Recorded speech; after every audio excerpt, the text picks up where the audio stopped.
नमस्कार दोस्तों, आप देख रहे हैं न्यूज बिहार और मैं अक्सर तभी मंटू ओझा।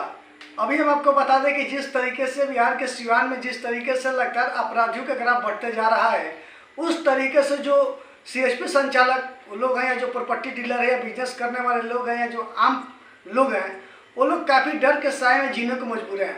आपको बता दें कि सिवान में लगातार जिस तरीके से अपराध का ग्राफ बढ़ते जा रहा है, उस तरीके से जो लगातार बिजनेस करने वाले लोग हैं डर के साए में जीने को मजबूर हैं। आपको बता दें कि वो लोग कहीं पर भी आने जाने में संकोच रहे हैं और आने जाने से पहले लोग एक बार सोच रहे हैं। हालांकि आपको बता दें कि जिस तरीके से जिले में लगातार अपराध का ग्राफ बढ़ा हुआ है, उस तरीके से सीएम नीतीश कुमार जो सुशासन बाबू की जो सरकार कही जाती है, नीतीश बाबू की सरकार, वो अभी क्या कर रहे हैं कि अभी तक सिवान में जो अपराध का ग्राफ है वो बढ़ने का रुकने का नाम नहीं ले रहा और प्रशासन का अपराधियों के अंदर कोई डर भय नहीं लग रहा है। आपको यह भी बता दें कि सिवान हो या बिहार हो, लगातार कहीं ना कहीं देखने को मिल रहा है कि कहीं हत्या तो कहीं मारपीट तो कहीं कुछ तो कहीं चाकूबाजी। तो ये सब जिस तरीके से लगातार घटना हो रही है, उस तरीके से इस पर सरकार क्यों चुप है? हालांकि जब सरकार जब चुप है तो प्रशासन क्या करेगा? आपको बता दें कि प्रशासन जो है हर मामले में अपनी सफलतापूर्वक काम कर रहा है, लेकिन प्रशासन का जो काम है वो प्रशासन अपनी काम कर रही है। आपको यह भी बताते चले कि प्रशासन के काम ये सब करने के बावजूद भी जब प्रशासन जब फील्ड में रह रही है, जब प्रशासन जब गश्ती कर रही है, तो इस बीच जो अपराधी है उस तरीके से दूसरे व्यक्ति को हत्या कैसे कर दे रहे हैं। आपको बता दें कि हाल ही फिलहाल में एक मामला, ताज़ा मामला जियादी से आया था, जो कि प्रॉपर्टी डीलर की अपराधियों ने 3 की संख्या में आए थे एक बाइक पर सवार होकर अपराधी। हालांकि जो प्रॉपर्टी डीलर है वो अपने घर जा रहे थे, इसी क्रम में बाइक सवार 3 अपराधियों ने उनको पीछा कर गोली मार दी, जिससे उनको अस्पताल में ले जाने के वक्त उन्होंने अपना दम तोड़ दिया। उसी दिन घटना एक गुठनी प्रखंड के धनौती में घटी, जो कि एक सीआरपीएफ जवान जो कि वो भी अपने घर ही जा रहे थे, तभी कुछ अपराधियों के द्वारा उनके चेहरा को देख करके उन पर गोलियां बरसा दी गई। हालांकि उनके पैर में गोली लगी, जिससे वो बाल बच गए। हालांकि अभी उनका इलाज चल रहा है। आपको यह भी बता दें कि जब अभी जो बिहार में जो सुशासन बाबू की सरकार है, अभी ये क्यों चुप है अपराधियों के बढ़ते अपराध के ग्राफ पर? आपको बता दें कि जो पिछले सरकार थी लालू राज, उस समय लालू यादव के राज में जंगल राज बोला जाता था।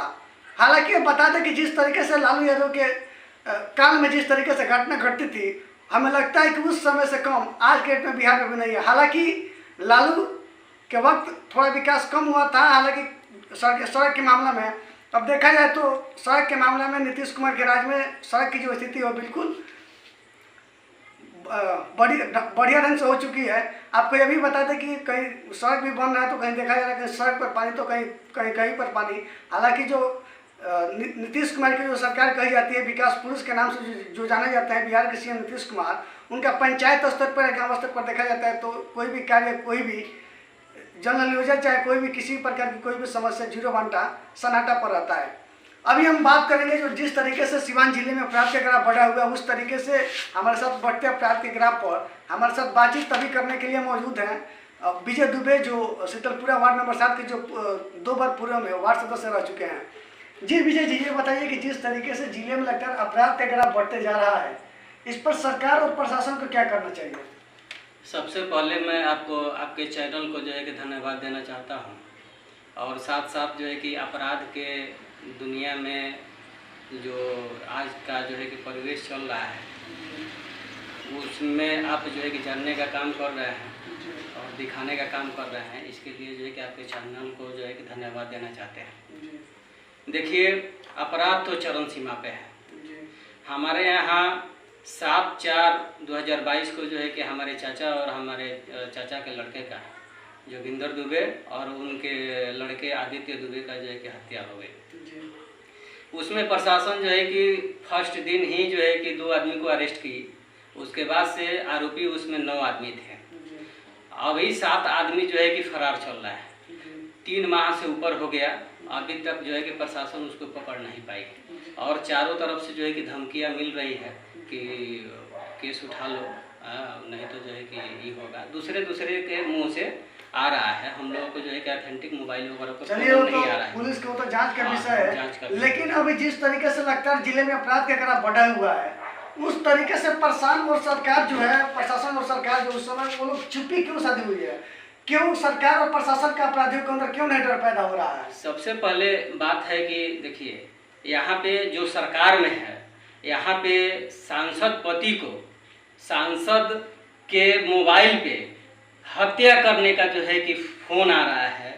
जब सांसद यहाँ पे का सुरक्षित नहीं है, यहाँ का विधायक सुरक्षित नहीं है, तो यहाँ का आम जनजीवन का जो आम आदमी है उसका क्या होगा बताइए। यहाँ पे देखिए टेकनिया जो है कि अशोक दुबे का जो हत्या हो गया, वहाँ मिलिट्री रिटायर्ड जो है कि आदमी का हत्या हो गया। यहाँ पे कल का जो है कि हत्या हुआ है, पॉलिटेक्निक कॉलेज में जो है कि एक स्टूडेंट का जो है कि हत्या हुआ है, कॉलेज में हत्या कर दिया जा रहा है। वहाँ पे एक घर से घर जा रहा था। हाँ, एक मान लीजिए कि वहाँ पे प्रॉपर्टी डीलर का हत्या हो गया।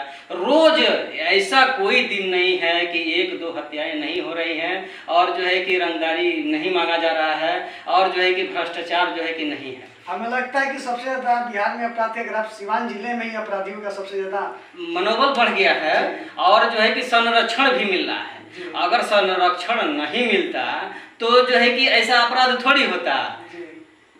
संरक्षण मिल रहा है, और जो है कि प्रशासन अपना जो है कि समय से काम नहीं कर रही है, इसका वजह से उन लोगों का मनोबल बढ़ते जा रहा है। आए दिन उन लोग घटना का अंजाम दे रहा है। मान लीजिए कि बैंक से जो है कि लोग पैसा ला रहा है, बीच में ले लिया जा रहा है। सीएसपी संचालक से जो है कि लूट लिया जा रहा है, बैंक लूट लिया जा रहा है, एटीएम से जो है कि धोखाधड़ी हो जा रहा है।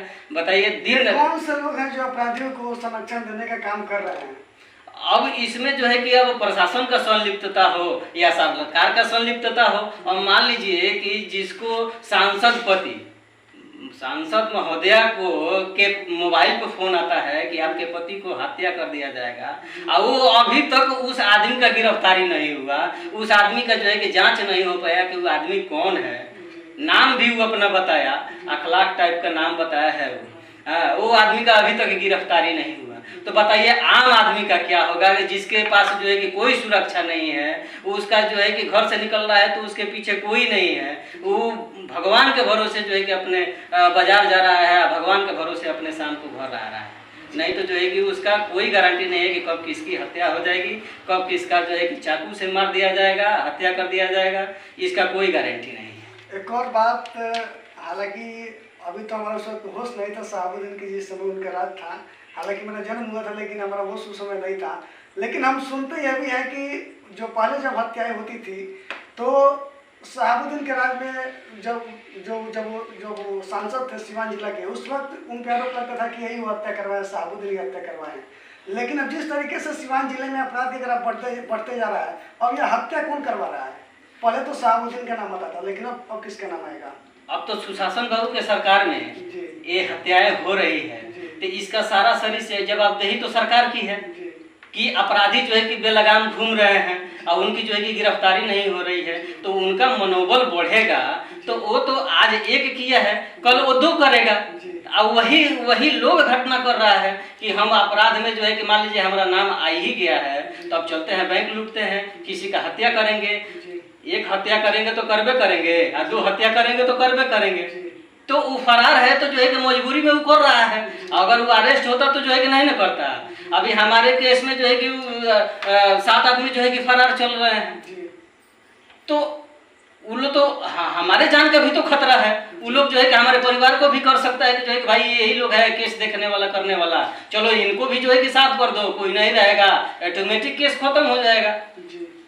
महिला लोग तो जो है कि केस लड़ने जाएगा नहीं, और ना उन लोगों को कुछ समझ है। तो ऐसे ही अपराधी का जो है कि मनोबल बढ़ते जा रहा है। ये बताइए, अभी फिलहाल में गुठी प्रखंड के पीपरपाती गांव के जो अशोक दुबे थे, जो पूर्व में भी मुखिया का चुनाव भी लड़े हुए थे, उनकी जिस तरीके से हत्या कर दी गई, हालांकि अब उनको देखा जाए तो उनके आगे पीछे कोई भी सहारा नहीं है जो कि उनका मदद कर सके। देखा जाए तो उनके छोटे छोटे 2 बच्चे भी हैं। अब उसका जिम्मेवारी कौन लेगा? हमें लगता है कि अगर सरकार अब उनके पत्नी को अगर नौकरी दे देती है तो हमें लगता है कि वो अपने बच्चे को पालन पोषण कर सकती है। इसमें तो चाहिए, इसमें तो सहानुभूति में सरकार को देना चाहिए कि उस परिवार को जो है कि भरण पोषण हो सके। इसलिए कि अब उस परिवार में कोई नहीं है, एक महिला है और जो है कि 2 बच्चे हैं सब। तो इसके लिए तो सरकार की व्यवस्था करनी चाहिए। इसमें तो हम लोगों को भी अगर ये है कि भाई सहयोग होना चाहिए। हम लोग गए भी थे, पीड़ित परिवार से मिले और सांत्वना भी दिए, लेकिन इसमें सरकार को पहल लेना चाहिए कि अब वही एक व्यक्ति थे कि अपने परिवार को भरण पोषण जो है कि जैसे भी रहता था वो करते थे, लेकिन अब तो वो नहीं है, तो परिवार के ऊपर तो जो है कि पहाड़ गिर ही गया है जी। तो हम तो कहेंगे सरकार से और यहाँ के पदाधिकारियों से कि अगर नौकरी अगर मिल जाए, अगर सरकार के तरफ से ऐसा कोई प्रावधान हो तो जी दिया जा सकता है। अब ये बताइए कि अपराधियों का मनोबल को तोड़ने के लिए जिस तरीके से प्रशासन किस तरीके से अपराधियों पर अंकुश लगा पाए, और सरकार इस अपराधियों पर क्यों चुप्पी साधी बैठी है। लगातार कहीं ना कहीं आपराधिक जो घटना लगातार कहीं हत्या तो कहीं लूट कहीं डकैती लगातार हो रही है, लेकिन इस पर सरकार क्यों कुछ बोलने को क्यों नहीं तैयार है, क्यों नहीं इस पर कुछ एक्शन ले रहा है। सरकार असल में जो गठबंधन की सरकार है जी, उसमें दबाव में सरकार चल रही है जी, चाहे वो बीजेपी और जेडीयू का जो भी स्थिति है। जी, हम देख रहे हैं कि पहले जो फर्स्ट टर्म में जो स्थिति था, जी, अपराधी सलाखों के अंदर रहते थे जी, और अपराध का ग्राफ बहुत नीचे गिर गया था, जी, लेकिन आज जो है कि अपराध का ग्राफ बहुत बढ़ गया है, जी, बहुत बढ़ गया है, सीमा से पार हो गया चरम है, सीमा पे है, चरम सीमा पे है। तो वो अगर चाहते, सरकार अगर चाहती तो ये अपराध नहीं होता है।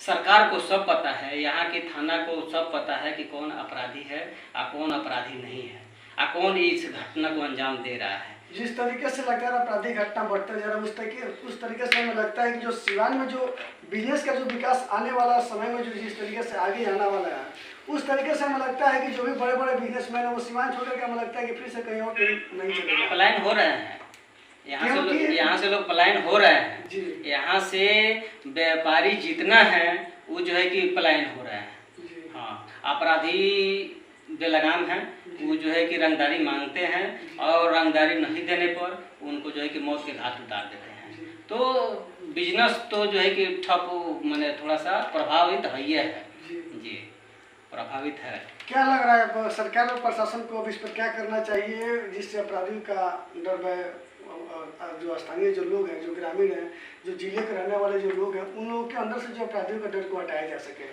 सबसे पहले हम आपको बता दें कि जो थाना है, थाना में जैसे अपने यहाँ 8 पंचायत है, 8 पंचायत में हर एक पंचायत में एक एक चौकीदार हैं, तो उनको अपने पंचायत में एक एक आदमी को पता है कि कौन जो है कि आपराधिक घटना को अंजाम देता है।